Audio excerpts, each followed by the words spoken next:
the floor. Botticelli, again, The Birth of Venus, annotated in pencil. A single phrase underlined, "Love is the disorder of perception." It struck me as both absurd and correct, which is how truth usually arrives. The medical examiner ruled it natural causes. I had no reason to disagree, except for a single envelope propped against the mantel, addressed to IV in a woman's hand. There was no stamp, only a faint smear of pigment at the edge, like someone had brushed against it with wet paint. I asked Lewis to leave it for the lab, though I doubted science would learn what I already suspected, that art, like affection, leaves its residue on everything it touches. We walked the grounds afterward. The river bent lazily beyond the wall, and somewhere nearby a radio played a sonata too softly to follow. A student crossed the quad carrying a rolled canvas. Her gait was uneven, as though she bore not art, but memory. I watched her vanish through an archway, and felt a sudden chill that wasn't the weather. Back at the car, Lewis remarked that it seemed an awfully quiet death. I told him that most are. Then, almost absently, I asked if he still did the crosswords in the mail. He said he did, when the answers weren't Latin. I told him to look at yesterday's. Clue 12 down Devotion's mirror. The answer was portrait. Dane's book, his exhibition, his death, all arranged around that single reflection. As we drove away, the rain began again, soft and resigned, as if to wash the morning back into its proper order. I remember thinking that Oxford was built for such weather that its stones, like its scholars, reveal their character only when wet. That night, I would open Dane's book once more, and in the margin beside a passage on love's illusions, I would find my own handwriting from years before. It read simply, "We see only what flatters us." Even now, I am not sure whether I meant the words as confession or prediction. I've often thought that truth, when it chooses to reveal itself, does so with the faintest of gestures. A curtain stirring where there is no wind, a misplaced glass on an otherwise ordered desk. That morning in St. Hilda's was precisely such a moment. The rain had not entirely left Oxford, only retreated into the damp stones, and the air within the college carried that peculiar scent of varnish, wool, and withheld confession. Lewis walked beside me, the sound of his shoes slightly out of rhythm with my own. He had the good manners to remain silent while I lingered in the entry hall, studying the portraits that lined the staircase. Too many women in academic robes, too few smiles among them. I told him quietly that St. Hilda's had the best lighting in Oxford, not for art, but for hypocrisy. He didn't ask what I meant. The warden, Dr. Imogen Vale, was waiting for us in the anteroom. Her composure was of the kind that can only be learned through disappointment. She offered tea, which I declined, and a chair, which I accepted. Her voice, measured and even, carried an undertone of fatigue, or perhaps indifference. Professor Dane, she said, had been under great strain. He had spoken of sleeplessness, of deadlines, of the weight of his exhibition. He was found seated, as though he had simply paused in thought and never resumed. I asked to see the room. She hesitated for a moment, then led the way down a corridor lined with photographs of past scholars, each framed with unnecessary dignity. Dane's quarters were modest, a single bed, a desk littered with letters, a lamp still faintly warm to the touch. There was, I remember, a feeling of presence not ghostly, but intellectual, as if his thoughts had refused to leave with him. Lewis busied himself with the usual particulars. I, meanwhile, stood by the desk and regarded the arrangement of its contents. A bottle of claret, half finished, a glass to its right, with a faint crescent of residue that suggested it had been lifted and replaced twice no more. Beneath a pile of papers, an envelope. I drew it out. The name on the front was written in a slanting feminine hand, I.V. The ink had smudged slightly, as if touched by an uncertain thumb. Dr. Vale's initials, of course. but there was something deliberate in the way the envelope had been left partially visible, as though Dane had wished it to be found. I slipped it carefully back under the papers and asked the warden if she had corresponded with him that week. Her answer came too swiftly, no, not since the opening of the exhibition. She turned her head toward the window then, watching the slow drip of rain along the sill. The exhibition itself occupied the main hall, a sequence of portraits, all women, most anonymous, arranged in chronological order from the 15th century to the early moderns. Yet one painting dominated the space, a Renaissance portrait newly attributed and proudly announced as a rediscovery by Professor Dane. The subject's gaze followed us wherever we stood, though her expression refused to betray emotion. I found myself strangely unsettled by her face, which seemed to contain the echo of someone I half remembered. Lewis asked if the painting had been authenticated. Vale nodded. Dane had personally verified its origin through pigment analysis and stylistic comparison. I asked where it had been found.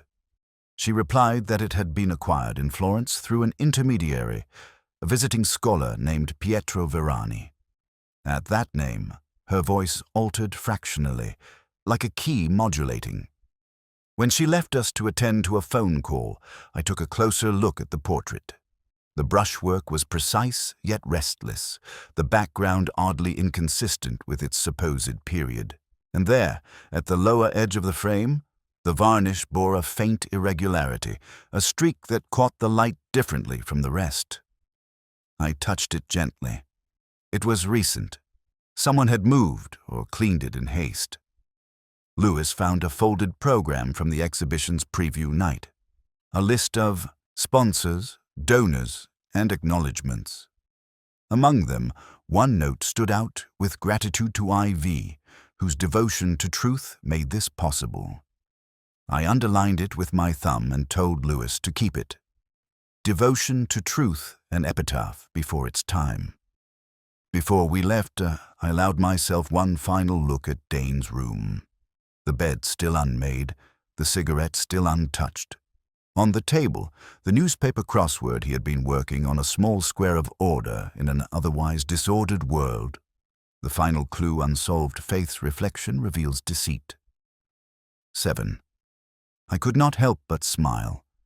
If there is one thing I've learned, it is that the dead often leave behind their answers, only disguised as questions.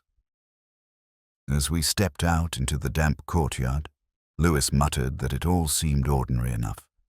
A scholar's life, a scholar's death. I told him that ordinary deaths rarely leave extraordinary silences.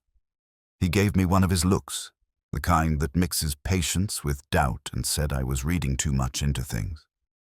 I told him that reading too much was, in my experience, the only way to find the truth. That evening, back in my flat, I poured a measure of whiskey and stared at the crossword again. The clue still mocked me from memory. Faith's reflection reveals deceit. 7 letters. The answer would come later, of course, though not from the page, but from a glance, a tone, a misstep.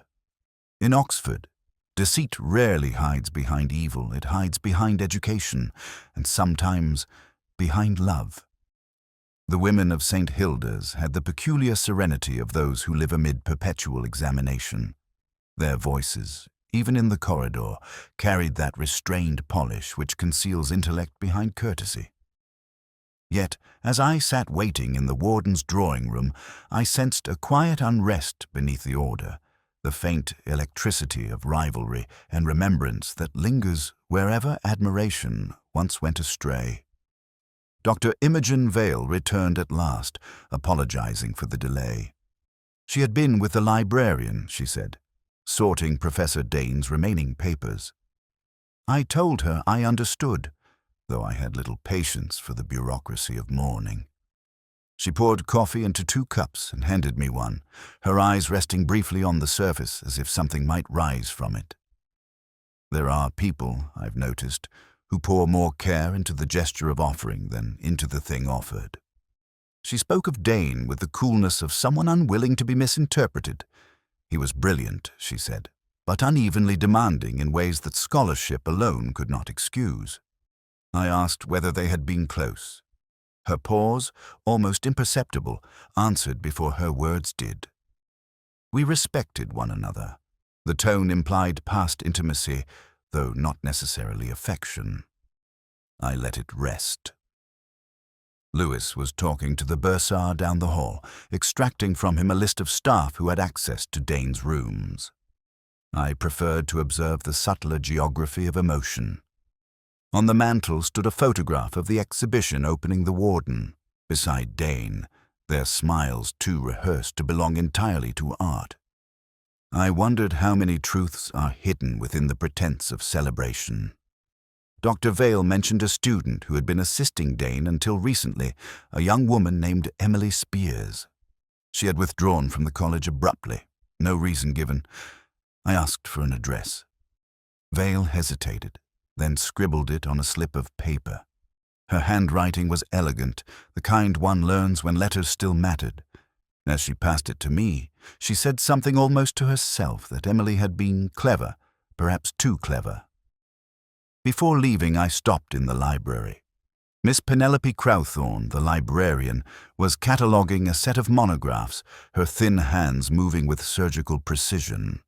When I introduced myself, she gave the sort of nod that suggests distrust rather than respect.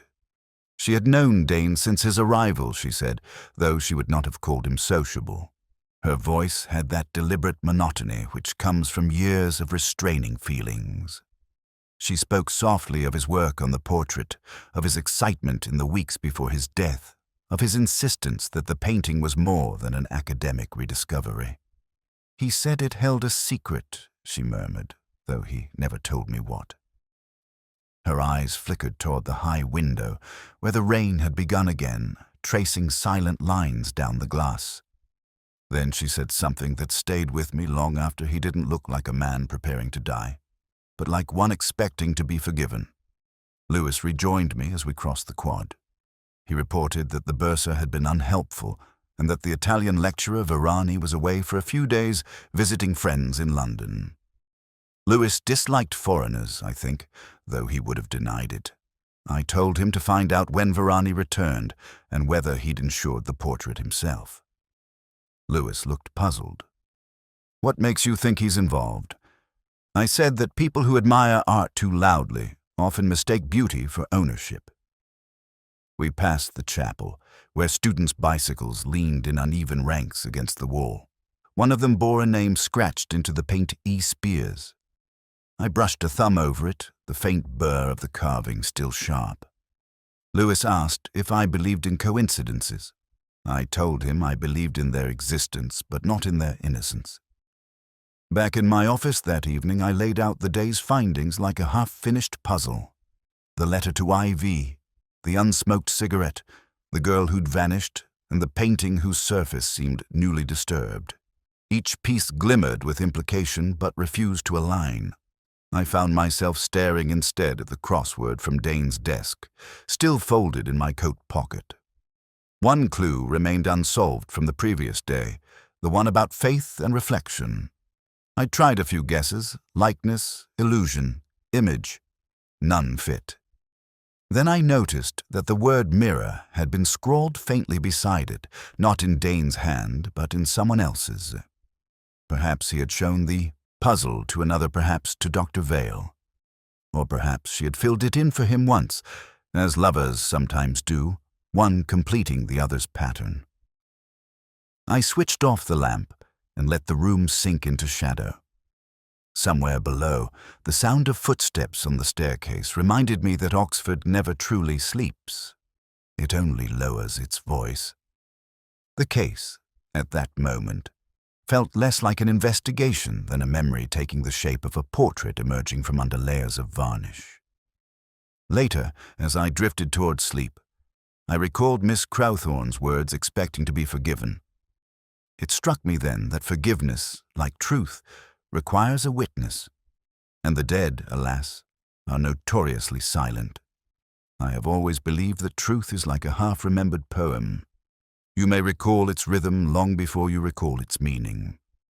That evening, seated in my small flat with a bottle that had outlived its label, I found myself turning the words of a dead man into verse. Dane's room, his letters, the portrait, even the scent of turpentine that lingered in the corridor at St. Hilda's, they had begun to rhyme in uneasy meters. Lewis had gone home, convinced that the case was little more than academic exhaustion, ending as it must. I envied his certainty, as I envied his untroubled capacity for rest. The file lay open before me on the desk, but I was reading something else entirely. Dane's crossword salvaged from his wastepaper bin, its faint graphite marks like the veins of a fossil. A single, unfinished clue had held me all day. Unfaithful likeness conceals devotion. 7. It was the sort of riddle that Dane would have admired moral as much as linguistic. I took another swallow of the indifferent wine and closed my eyes. The word might have been portrayed, but I could not bring myself to write it down. Too obvious, too convenient. Devotion concealed by likeness is a false reflection. A forgery, perhaps. The thought circled, patient as an owl. The telephone rang, shattering the fragile order of my thoughts.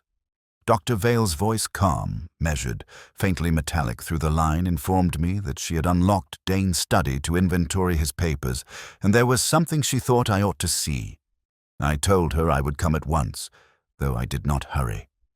Urgency, in Oxford, is almost always vulgar. The college lay hushed under a drizzle that blurred the lamps into halos. Her rooms were at the top of the main staircase, and I remember thinking how austere the place felt, not the austerity of poverty, but of discipline. She admitted me without ceremony. The study smelled faintly of violets and damp parchment. On her desk lay a stack of letters, carefully unfolded. She gestured toward them. "Correspondence with Florence," she said, "dated within the last year, all addressed to Dane." I asked if she had read them. She smiled, a movement so slight it might have been imagined, and said only enough to understand their tone. The letters were written in an elegant Italian hand. I read fragments, aloud, translating as I went. "The portrait will stand if the varnish holds truth, my dear Leonard, must sometimes be restored as well as discovered. Your devotion will be misunderstood." Each line was both affectionate and opaque. Vale watched me with the stillness of a woman used to scrutiny. I asked if she knew the correspondent. "Pietro Verani," she said, "a lecturer in Renaissance studies, visiting from Florence." I had heard of him as a man more admired for his manners than his mind. I said as much, which drew from her a faint, almost indulgent glance. "Professor Dane trusted him completely," she replied. I wondered aloud if trust and admiration had been mutual. She changed the subject, directing my attention instead to a slim book on the side table. Selected Sonnets of John Donne. A page had been marked. I opened it and read silently. Our eye-beams twisted and did thread, our eyes upon one double string. It was the kind of line that once would have made me believe in the possibility of devotion. Now it merely made me tired. I placed the book down and told her that misquotation was often more revealing than accuracy. She asked what I meant. I said that people rarely misquote what they do not love. Her eyes met mine then, and in that instant I felt the peculiar intimacy of shared comprehension. Not sympathy, exactly, but the acknowledgement that both of us were fluent in the same language of regret. When I left her room, the rain had hardened to a thin, cold precision. Lewis was waiting by the gate, holding a paper cup of tea that had long ceased to steam. He told me he'd been asking around because the insurance on the portrait had been increased dramatically a week before Dane's death. I asked by whom. "The college," he said, but the authorization bore only 2 signatures, Dane's and Vale's. We walked along the Cherwell in silence. Somewhere behind us, the clock in the tower struck 9. I thought of the letter marked by that smear of pigment the forgery hidden behind devotion, the line from Donne about the double string. If love binds, perhaps guilt preserves. At home again, I poured what remained of the wine and stared once more at the crossword. The clue stared back, insolent in its simplicity. Unfaithful likeness conceals devotion. 7. The word portray fitted neatly into the spaces.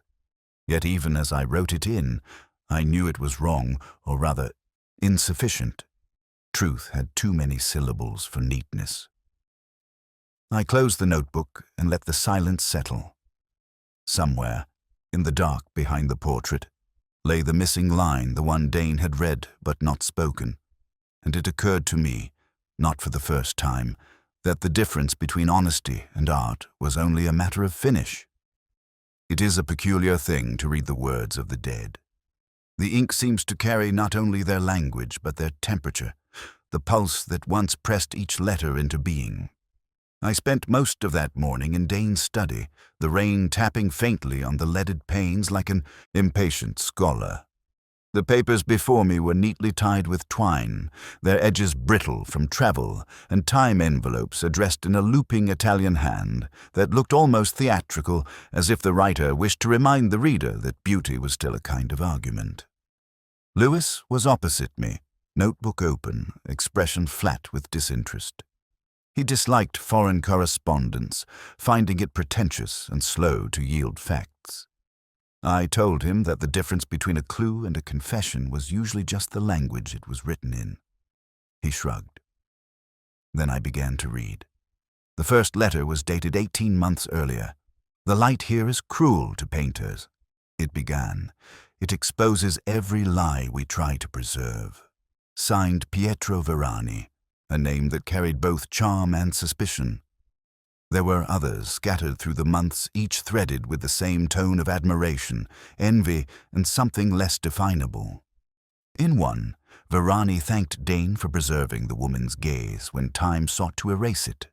Another mentioned the pigment tests, the question of authenticity, and a phrase that arrested me for reasons I could not immediately explain. We are only faithful when we deceive beautifully. I copied that line into my notebook.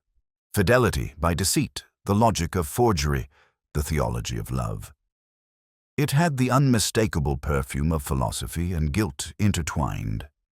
Lewis asked what it meant. I told him it meant that truth, like art, sometimes needed restoration, and that the wrong hands could turn restoration into invention. He frowned, no wiser for the explanation, and asked whether I thought Dane had been blackmailed. I said nothing. In the corner of the desk stood an old portable cassette player, the kind academics used for dictation. I pressed play. The voice that emerged was Dane's, slow and weary. He spoke of the portrait as though addressing someone unseen, the light in the eyes too knowing, the smile altered by a painter's doubt. Then, faintly, another voice in the background, speaking Italian. I rewound and played it again. A man's voice, Verani's perhaps. The word I caught was perdonar, to forgive. Forgiveness again. It seemed to haunt this case like a refrain whose melody I could not yet identify. After lunch, I visited the college archives to examine the records of the exhibition. The archivist, a thin man with the resigned air of one who spends his life classifying other people's ambitions, produced a folder of correspondence. Among the typed memos and invoices was a carbon copy of a letter Dane had written to a curator in Florence. Authenticity, he wrote, is not merely the absence of forgery, but the presence of intention. It was the sort of remark that could serve equally well as an alibi or a suicide note.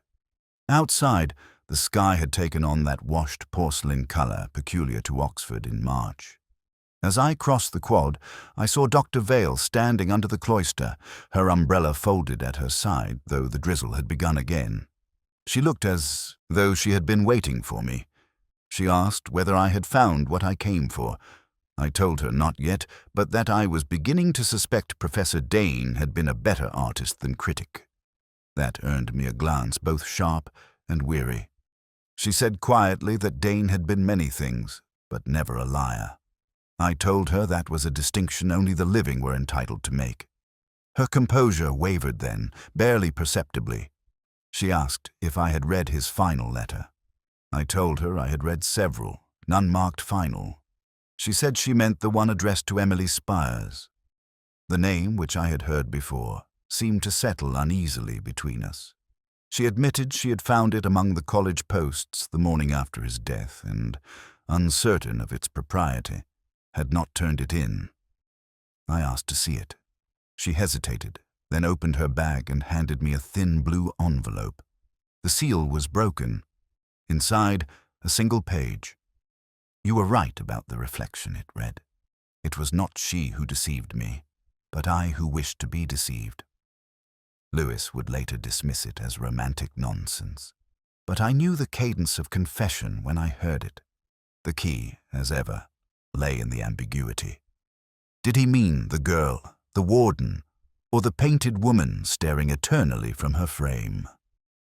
That night, I sat by the window in my flat, the letter before me, the rain marking the glass with small ellipses. I poured a measure of whiskey and watched the paper curl slightly in the lamplight, as if the words resisted being read again. I thought of the phrase Varani had written. "We are only faithful when we deceive beautifully." Perhaps Dane had taken it to heart, or perhaps he had tried to amend it.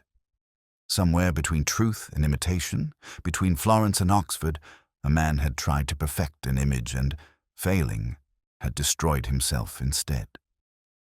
When I finally turned off the light, the echo of his recorded voice lingered in my head. That single word, perdonare, to forgive. I wondered whether he was asking it of God, of her, or of me. The invitation arrived folded into my pigeonhole without the sender or signature of a printed card bearing the faint watermark of St. Hilda's crest. A small gathering in remembrance of Professor Dane, Thursday evening senior common room. I almost threw it away. I have never believed that grief should be decanted into crystal glasses and toasted by those who barely knew the taste of another's solitude. Yet by 7 o'clock, I found myself walking through the drizzle toward the college gate, collar up, the rain turning the lamps into blurred benedictions. Inside, the air was dense with warmth and sherry fumes. The common room, with its heavy curtains and faded portraits, had the theatrical melancholy of a drawing room awaiting confession. A few dons stood by the hearth, murmuring platitudes in half-sentences. I nodded to no one in particular and moved toward the sideboard. A bottle of Amontillado sat there, half empty, beside a tray of neglected vol au vents. Lewis had refused to come and said it wasn't his scene. Perhaps he was right. Dr. Imogen Vale was standing by the window, her posture impeccable, as if posture could substitute for belief. She saw me before I could decide whether to greet her. "Inspector," she said, in that low, self-contained voice of hers, "you made it after all." I told her I rarely missed a free drink. Her lips curved, but her eyes did not. Pietro Varani stood beside her, holding his glass like a chalice. His charm, even in mourning, was perfectly lit. They were speaking of Dane's unfinished catalogue, the one intended to accompany the exhibition. Vale said the manuscript was nearly complete. Varani disagreed. He believed it was a beginning, not an end. His English had that rhythmic precision that turns argument into seduction. Dane, he said, understood that beauty was an act of faith.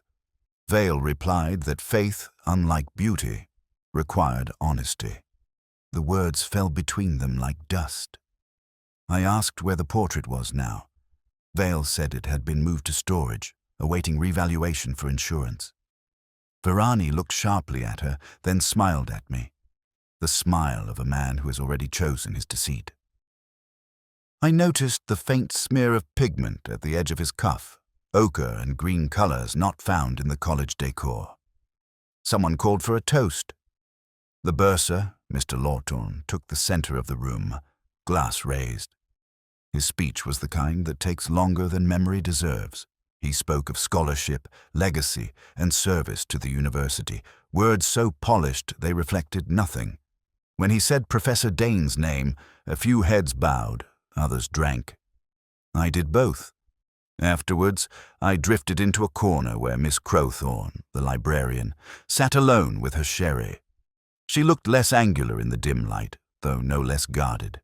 I told her it was a fine turnout. She replied that Dane would have hated it. Then, after a pause, she asked whether I had found anything in his papers. I told her we had found many things but understood few. She said that was the story of every man who believed in art. I watched her fingers trace the rim of her glass slowly, deliberately, as if circling a wound. She mentioned that Dane had received a letter the week before his death. "Florence," she said. Something about restitution. I asked if she had read it. She said no, but she had seen him tear the envelope before reading. That seemed to trouble her. I asked why. She said because Leonard never destroyed words, he only rearranged them. Vale joined us briefly, asking if we had everything we needed for our report. I told her not yet. The truth, like wine, improved in darkness. She regarded me coolly. Then, almost kindly, she asked if I believed in redemption. I said I wasn't sure it was ever convenient enough to be real. Her eyes held mine for a second longer than politeness allowed. Virani watched from across the room, a statue of patience. When the gathering began to thin, I remained by the fire. The sound of departing, shoes against the parquet, formed a slow diminuendo. I noticed then that the portrait, though supposedly removed, still hung above the mantel, its eyes dimly lit, its varnish catching the flame. Only when I looked closer did I see that it was not the original at all, but a photographic reproduction, framed hastily, a placeholder for memory. Someone had chosen to keep the illusion alive. I left before the final glass was drained. Outside, the rain had stopped, leaving the cobblestones slick and luminous. The air smelled faintly of lilac from the college garden, an incongruous sweetness that made the night feel less real. I lit a cigarette and stood by the gate, watching the glow fade in the water's reflection. In my pocket, the folded card invitation had begun to curl at the edges. I turned it over. On the back, a faint penciled note in a handwriting I recognized Dane's. 4 words only. All likeness is false. I thought then of his crossword clue, of faith disguised as deception, and of the woman in the portrait whose gaze refused to fade. Somewhere between beauty and fraud, truth had once raised a glass to both. And as I walked home through the quiet streets, I could not tell which of them was still drinking. It was Lewis who first brought me the news, the sort of fact that arrives too neatly, like a line closing a paragraph. The insurance company had confirmed that the portrait, the supposed rediscovered Renaissance masterpiece, had been valued at a sum that could have funded a new library. The papers were signed 3 days before Dane died. His signature, bold and deliberate, sat beside another Dr. Imogen Vale's. I remember staring at the photocopy, the way ink seems to darken when it has something to hide. Lewis said he didn't see what was so odd. Colleges insured art all the time. I told him that people insured things for one of 2 reasons, because they feared loss, or because they had already planned for it. He frowned, asked if I thought Dane had intended to sell it. I said perhaps, or perhaps someone else had. The day had turned chill, the sky that uncertain grey that makes Oxford look like it's been left too long in the rain.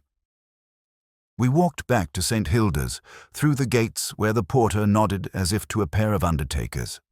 The college lawns were empty save for a single student hurrying with books clutched against her chest, the sort of haste that belongs to youth and guilt alike. In Dane's office, the dust had settled like final punctuation. The portrait was gone, the wall lighter where it had hung. The faint outline of its frame remained, an absence more eloquent than the painting itself. I stood a while before it, thinking of that empty space, how it resembled the silence after music, the echo after confession. Vale arrived soon after, composed as always, her black dress increased, her hair pinned too neatly for mourning. She asked what brought me back. I told her about the insurance, the timing, the signatures. Her expression didn't shift, but her hand, resting on the edge of the desk, betrayed a tremor so small I almost doubted it. She said the valuation had been Dane's idea. I asked if she'd questioned it. She replied that he was an expert. I told her that experts, more than anyone, require verification. She smiled faintly at that smile that meant nothing, or perhaps too much. When she left, I noticed the scent she'd brought with her lingered longer than the truth. Lewis, meanwhile, had gone to fetch tea. He returned with 2 mugs and a sheet of paper he'd found in the college accounts office. A letter from the insurer acknowledging a premium paid in cash. No record of where the money came from, no receipt from the bursar's office. The amount, though modest, was enough to suggest secrecy. I took the letter from him and stared at the initials at the bottom. Not IV, not LD, but a neat, unfamiliar P.V. Pietro Verani. It is extraordinary how a single letter can tilt an entire narrative. I told Lewis to locate the man at once. He said he'd try, though the Italian had not returned calls and was last seen at the Randolph 2 nights before Dane's death. A small world, Oxford, and even smaller when the dead have yet to be buried. I stayed behind in Dane's room, letting the quiet settle around me. On the desk, among the scattered correspondence, was the notebook I had noticed before the one he'd used for his annotations on the painting. I opened it. Lines of pigment analysis, ratios, Latin phrases, each crossed and rewritten until the margins looked like a battlefield of doubt. But near the end, a fragment, uncharacteristic and abrupt. The hand betrays the heart. The varnish forgives. It was not the observation of a scholar. It was the confession of a man who had seen something too clearly. Later that evening, I sat in the college chapel. The rain had returned, steady and meticulous, drumming on the roof like a soft accusation. I've never been a man of faith, but I have always trusted silence more than speech. From the pew, I could see the faint outline where the portrait once hung. Its absence seemed almost alive, an unspoken witness to everything unrecorded. Lewis found me there and said he'd tracked Verani to a small inn outside Abingdon. He'd checked out that morning, leaving behind an unpaid bill and a newspaper clipping folded neatly in the drawer, "Oxford scholar found dead." The innkeeper said the man had read it many times, then torn it in half before leaving. I told Lewis to keep looking, but not to expect cooperation from someone who had already rewritten his role. We left the college as the bells of Magdalen began their long, reluctant chime. The air smelled faintly of varnish and cold iron. I thought of Dane's phrase, "The varnish forgives." Forgiveness as concealment. Beauty as deceit. Perhaps the portrait had never been false, only misread. Or perhaps the forgery was not on the canvas at all, but in the lives that surrounded it. When we reached the car, Lewis asked whether I believed Vale knew. I said that knowing and believing are rarely the same. Then, after a pause, I added that truth is never the enemy of lies, only their final disguise. That night, in the small hours, I woke to a dream of the painting, the woman's eyes darkening as though they absorbed the lamplight, her mouth forming words I could not hear. I rose, lit a cigarette, and wrote a single note in my book before returning to sleep. All beauty is a forgery of what we wish to love. The photograph was found by accident, which is how most truths prefer to emerge. Lewis had been sorting through a stack of documents from the college archives of the dull mechanics of institutional memory when it slipped free from a folder and landed face down on the floor. He handed it to me without ceremony, the way one might offer a receipt. At first glance, It was nothing unusual, a college group photograph from the late 80s, the kind that freezes time without preserving life. But it was the inscription on the back that caught my attention. To LD from IV, Florence, 1989. I stared at the looping letters for longer than was necessary. The initials should have belonged to Dr. Imogen Vale, but the handwriting was elegant, slightly right-leaning. It was precise where hers was fluid, tentative where hers was sure. Something about the curvature of the F suggested imitation rather than authorship. It was not written by Vale. It was written by someone who wanted me to think it was. Lewis, oblivious to the shift in air, remarked that everyone in the photo looked exhausted. I told him Oxford had a way of making fatigue look academic. He shrugged and returned to his papers, leaving me alone with the photograph and its misplaced affection. There were 6 figures in the picture, Dane at the center, Vale to his left, and on his right the librarian, Miss Penelope Crowthorne. Her eyes turned not toward the camera, but toward Dane himself, a gaze that, once noticed, could not be unseen. She was younger then, her expression a mixture of admiration and something more complicated, the quiet longing of a person who mistakes proximity for love.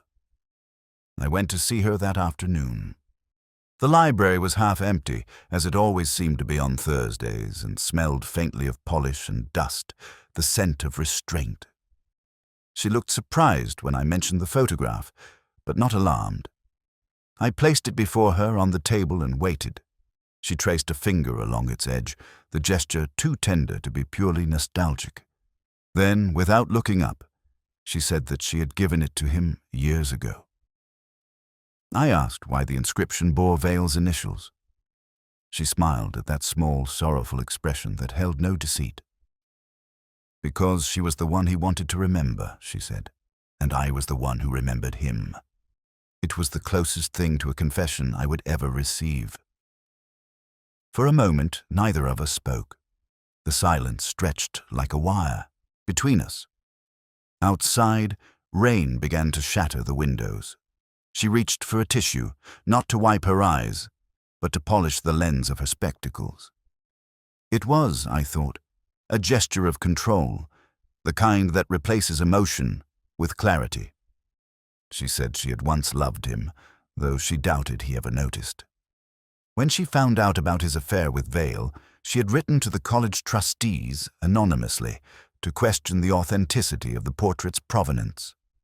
She hadn't meant to destroy him, only to frighten him into honesty. Her voice faltered. She hadn't expected him to die. I asked how she knew of the forgery. She said he had told her, years earlier, in Florence, that it was their secret, then a rediscovery that was not quite rediscovered. A lie, she said, meant to preserve a greater truth. But he began to believe it himself. When Vale returned to Oxford, the old deception found new purpose. He wanted her admiration again, and she wanted to believe him. I left her sitting there, the photograph beside her hand, the rain running down the library window in unbroken lines. There are confessions that exonerate no one. That evening, I met Lewis at Randolph. He ordered a pint. I chose whiskey. He wanted to know whether I believed Miss Crowthorne's story. I said belief was a luxury reserved for the innocent. He grunted, then told me something that lifted the fog a little further. The forgery insurance, the one we'd been tracing, had been handled through an intermediary in London, a solicitor named Lawton. The same name as the bursar. Lewis thought it was a coincidence. I did not. Back in my flat, I placed the photograph under the desk lamp. The inscription glowed faintly, the ink browned with age. On impulse, I held it to the light. A faint indentation beneath the letters revealed an earlier attempt erased, but not gone. The original line had been different to LD from PC Florence, 1989. Crowthorne's own dedication, later overwritten. The forgery hidden within the forgery. It struck me then too quietly to be satisfied that Dane had spent his final years surrounded by falsehoods so intimate they became indistinguishable from truth. A forged painting, a rewritten inscription, a love that disguised itself as scholarship. Perhaps he had simply tired of deciphering his own deceptions. I put out the lamp and poured another drink. The rain had stopped, but its sound lingered in memory, like applause after a play one wished had ended earlier. In the dark, the photograph lay face down, the false dedication pressed against the wood. Somewhere in that fragile script lay the key, not to the crime, but to its sorrow, the quiet certainty that every act of imitation begins as an act of love. There are moments in every investigation when the visible world begins to loosen, when what one observes ceases to correspond to what one understands. It was a morning washed pale by fog, the kind that seemed to mute the bells of Oxford until they sounded as though rung from another century. I had spent most of the night turning over the photograph, the overwritten inscription, the delicate forgery of affection that had led me nowhere except deeper into melancholy. And yet, something about the act of overwriting itself, of concealing one truth with another, refused to leave my mind. By noon, Lewis and I were back at the Ashmolean, where the portrait had been sent for restoration. A young conservator led us through the dim corridors to a small studio, its air thick with the scent of varnish and solvents. The painting stood on an easel under bright, angled lamps, its colors raw and newly vulnerable. Without its frame, it looked strangely human, a body stripped for examination. The conservator, a patient man with nicotine-stained fingers, spoke with the careful detachment of one who lives surrounded by ghosts. He told us that under infrared light they had discovered an earlier signature embedded beneath the layers of pigment, faint, almost erased. He pointed to a photograph pinned beside the canvas, its grayscale surface veined with spectral shapes. There, at the lower corner, barely perceptible, was a letter V. Vale's initials. Or Varani's, or both. I asked if it could have been added later. He shook his head. The pigment matched the underpainting, the signature was original, which meant that the portrait, long thought to be a rediscovered Renaissance work, was no forgery at all, but authentic, only misattributed. Dane had not been a fraud. He had been right. It was Vale, perhaps, who had doubted him, or Varani, who had convinced her to. Lewis looked bewildered, as he often did when confronted with the paradox that truth might destroy rather than restore. I told him that in art, as in love, people seldom forgive those who are right too soon. He said he didn't follow. I told him neither did I. When we left the museum, the fog had thickened into a kind of silence. I walked back alone to St. Hilda's, needing to see the college not as a crime scene but as an echo. The quad lay deserted, its puddles reflecting the blank sky like fragments of broken mirrors. In the warden's office, the curtains were drawn, the air perfumed faintly with lilies. Vale was waiting, composed as always, though her eyes betrayed the fatigue of someone rehearsing calm. She said she had heard from the Ashmolean. I asked if she knew about the signature. She nodded. Her voice, when it came, was soft enough to be mistaken for resignation. It was her discovery, she said, years ago, in Florence. She had written her own initials beside the painter's to market a childish vanity. Dane had seen it, misunderstood it, thought it a confession of authorship rather than admiration. That misunderstanding, she said, had bound them together. He could not forgive her for diminishing his triumph. She could not forgive him for needing forgiveness. I asked whether she had loved him. She said that love was too imprecise a word. Then she reached into a drawer and drew out a letter. I recognized Dane's handwriting at once dense, slanted, unafraid of finality. The painting is not false, it reads. Only the people who touched it. There are confessions that arrive too late to absolve, and this was one of them. I folded the letter carefully and returned it to her desk. She said quietly that the college would prefer discretion. I told her that Oxford had been practicing discretion for 800 years and was unlikely to improve. Outside, Lewis was waiting by the car, pretending to read his notebook. I told him it was over. He looked surprised, asked who had done it. I said that depended on whether he meant the forgery, the death, or the love. He said I sounded like a poet. I told him that poets are merely detectives who give up on facts. We drove in silence past the meadows, the fog now thinning into reluctant daylight. I could still see, in memory, the faint signature beneath the paint, that ghostly V, trembling like a pulse through centuries. Somewhere in its shadow lay everything that mattered, the vanity of genius, the cruelty of affection, the mercy of misinterpretation.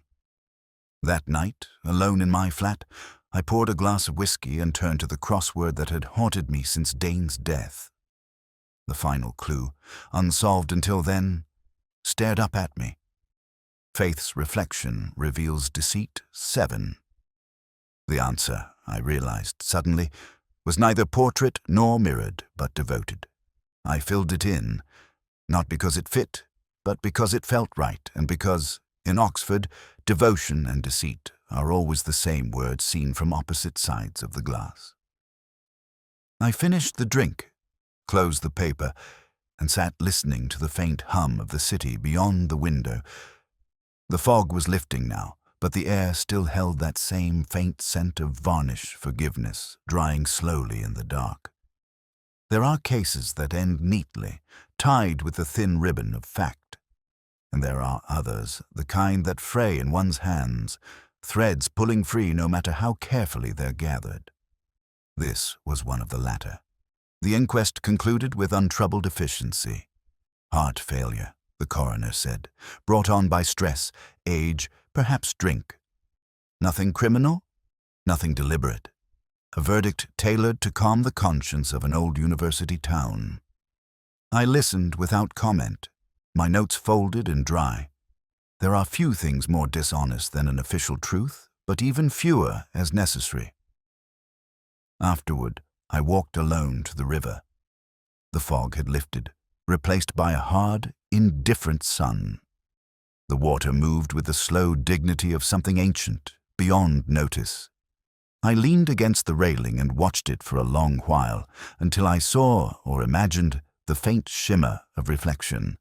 Not the sky, not the trees, but the suggestion of a woman's face in paint, waiting to be seen. Perhaps it was only memory's trick, but I have learned not to dismiss such illusions. The portrait had been sent to the Ashmolean for permanent study. Vale's letter, Dane's confession, the forged signature, all carefully sealed away in the college archives, as though knowledge could ever be safely stored. The newspapers had printed a brief obituary, the kind that speaks of distinction without intimacy. A renowned art historian dies suddenly at Oxford. I cut it out, though I couldn't say why. Habit, perhaps, or sentiment disguised as record-keeping. That evening, Lewis joined me at the Randolph for what he called a quiet drink and what I recognized as an attempt at consolation. He said he was glad it was over. I told him nothing was ever over, only filed away. He asked if I believed Dane had known the painting was genuine in the end. I said yes, though belief is too polite a word for instinct. He said that meant Vale wasn't guilty of anything. I told him guilt doesn't require crime, only memory. He looked at me then with that same exasperated affection he never bothered to hide and said I ought to take a holiday. I told him I already lived in one, the kind that never ends. When he left, I stayed. The whiskey had gone warm, but I poured another. At the next table, 2 students argued over a crossword, their laughter faintly echoing my own thoughts. I couldn't help leaning closer. The clue they puzzled over read truth concealed by craft 7. They debated for minutes, then gave up. The answer, of course, was artwork. I almost said it aloud. Instead, I finished my drink and left them to their innocence. Outside, the street lamps were just beginning to burn through the dusk. I walked north along St. Giles's, past the chapel and the library, their windows lit like distant intellects. In the lamplight, I found myself repeating Dane's final line. The painting is not false. Only the people who touched it. It seemed a verdict not only on him, but on all of us who spend our lives tracing beauty through deceit. At home, I opened my notebook for the last time. The crossword I had carried since that first day lay open at the back, creased and smudged from weeks of handling. Only one clue remained blank, the one I had avoided completing. Unfaithful likeness conceals devotion. 7. The answer came to me now, quietly, without triumph. Portray. I wrote it in, each letter deliberate. Not because it solved anything, but because it acknowledged what I'd already known, that every act of depiction, every attempt to preserve truth, requires a little betrayal. Dane had betrayed the painting to save it. Vale had betrayed him to preserve herself. And I, perhaps, had betrayed them both by understanding too well. The city beyond my window lay still. Somewhere a bell marked the hour, its tone absorbed by the walls. I poured the last of the whiskey and watched the amber swirl settle, a tiny vortex of light. The silence had a weight to it, a shape. I thought then of the woman in the portrait, her painted gaze fixed on nothing and everything, her expression that of one who has long understood the futility of explanation. I closed the warden's notebook and turned out the lamp. For a moment the room remained outlined in afterglow, the faint shimmer of the glass, the pale ghosts of papers and pen. Then even those faded. It should have ended there. Yet as I lay in darkness, the rhythm of the coroner's words returned to me, the mechanical finality of natural causes. I wondered, not for the first time, whether death itself was merely a restoration of the original image emerging faintly beneath the varnish of deceit. Outside, the bells of St. Hilda's began to toll across the river. Their sound reached me like breath drawn through water, distant, uneven, human. I listened until the last note dissolved, leaving only the unfinished line of silence between what was lost and what remains.